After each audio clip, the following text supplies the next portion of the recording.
আমাদের যে ব্রেনটা, এটা কি কোনো কোম্পানি বানাইছে না আল্লাহ বানাইছে?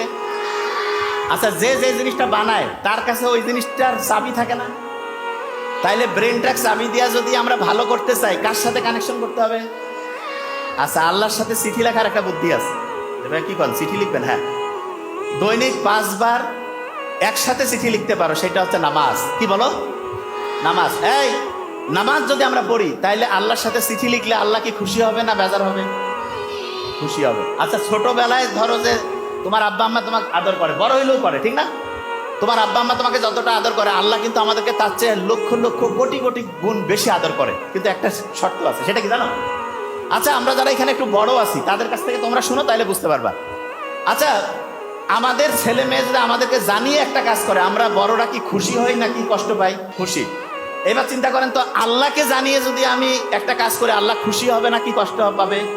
আল্লাহ তো কষ্ট বলে কিছু নাই, খুশি নেই। কিন্তু আমি জাস্ট বুঝাচ্ছি, আল্লাহ তখন হচ্ছে বান্দার উপরে রহমতটা কি বাড়াবে না কমাবে? বাড়াবে। এবার আমাকে একটা জিনিস বলো, এই ছোট্ট যারা আছো, ব্রেইনের চাবি যদি আমি স্টার্ট করতে চাই, কার সাথে কানেকশন? আর আল্লাহর সাথে কানেকশনের জন্য 5 বার চিঠি লেখার যে নিয়ম, সেটার নাম কি?